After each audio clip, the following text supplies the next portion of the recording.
Buenas tardes. Rápidamente les voy a comentar los principales puntos del Eurogrupo y del Ecofin. En el Eurogrupo, bueno, empezamos con las prioridades políticas de España. Yo expliqué cuál había sido las decisiones del Consejo de Ministros del viernes pasado. Comenté el decreto ley, techo de gasto, la distribución del déficit público entre las diferentes administraciones públicas, también las líneas generales del DBP, que se mandará en estos días, mañana o pasado, ya a la Comisión Europea. Les comenté también cuáles eran las principales medidas, fundamentalmente del decreto ley, ¿no? Es decir, el tema del impuesto a sociedades, tabaco, alcohol, bebidas azucaradas, etcétera, que todos ustedes conocen. Y también hizo una referencia a lo que es la estrategia global de política económica del gobierno español. Comenté los datos de España, como veíamos el cuarto trimestre, los datos que salieron ayer, como saben ustedes, de confianza al consumidor, los PMIs del sector servicios y del sector industrial, y el cuadro macroeconómico para el año que viene, ¿no? Que además ha tenido el aval de la AIREF, ¿no? El crecimiento del 3,2, del 2,5, nuestra situación de balanza de pagos, de exportaciones, de evolución de la inversión, etcétera, etcétera, etcétera. Bueno, esa fue un poco dentro de las prioridades del nuevo gobierno español, y también porque, como saben ustedes, uno de los puntos del Eurogrupo era el tema de los planes presupuestarios. Y en relación con España, pues el plan presupuestario, nosotros presentamos el nuestro, que era sin cambios de política económica, lo tenemos que actualizar, y entonces aproveché, lógicamente, para indicar las líneas generales del plan presupuestario.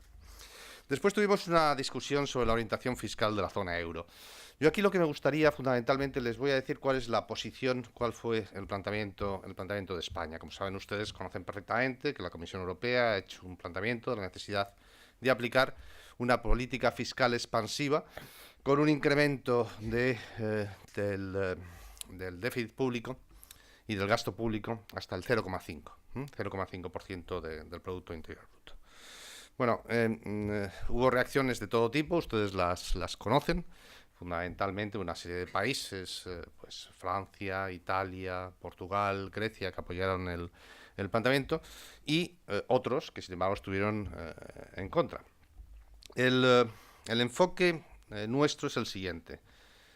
Nosotros consideramos que tiene sentido tener un mix de política económica, tanto de política monetaria como de política fiscal. Fundamentalmente porque la zona euro es una zona integrada económicamente, y que, por lo tanto, esta idea de dar una valoración conjunta de las dos políticas fundamentales de gestión de la demanda agregada, que son la política monetaria y la política fiscal, tiene sentido. Sin embargo, que tenemos un problema. El problema es un problema de inconsistencia entre el objetivo, que es un objetivo agregado, y después del instrumento, porque el instrumento es desagregado, es decir, la política fiscal. No tenemos un presupuesto único, no tenemos un presupuesto federal de la zona euro, y lo que tenemos es un conjunto de presupuestos nacionales, ¿no?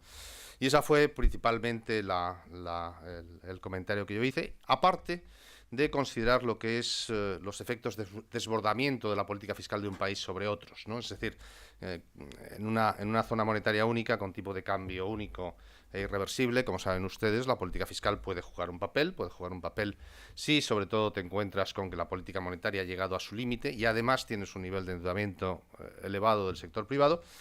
Pero tenemos que analizar con cuidado y con atención cuáles son los efectos que produce la política fiscal sobre terceros países, ¿no? Y aquí yo puse un caso, el caso de España, ¿no? El caso de España, según la Comisión Europea, la política fiscal es expansiva, ¿no? Pero después, cuando uno ve los datos macroeconómicos de España, pues lo que ve es que, aparte del crecimiento económico, la creación de empleo, no hay ni tensiones inflacionistas, o incluso la balanza de pagos mejora. Bueno, es una consideración que yo creo que lo que hace es fundamentalmente centrarnos en el papel de la política fiscal, ¿no? Y cuando una política fiscal es expansiva, cuando no es expansiva, y las limitaciones que tiene el análisis.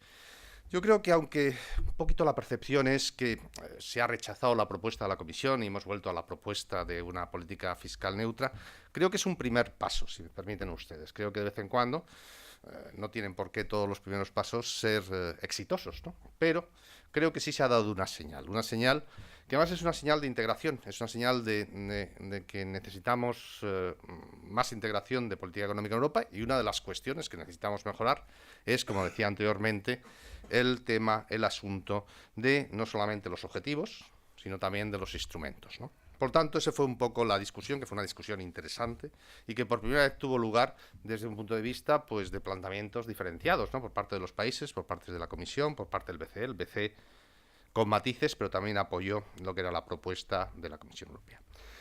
Después hicimos una revisión de los planes presupuestarios de los diferentes países, los 3 grupos que había, lo conocen ustedes perfectamente. Yo ya había comentado al principio en las prioridades de España lo que fue o lo que era el planteamiento nuestro, y no me voy a detener mucho más en ello. Y por último, tuvimos Grecia, ¿no? Grecia, bueno, han visto ustedes el comunicado. Bueno, no es de lo más concluyente que yo he visto en los últimos años.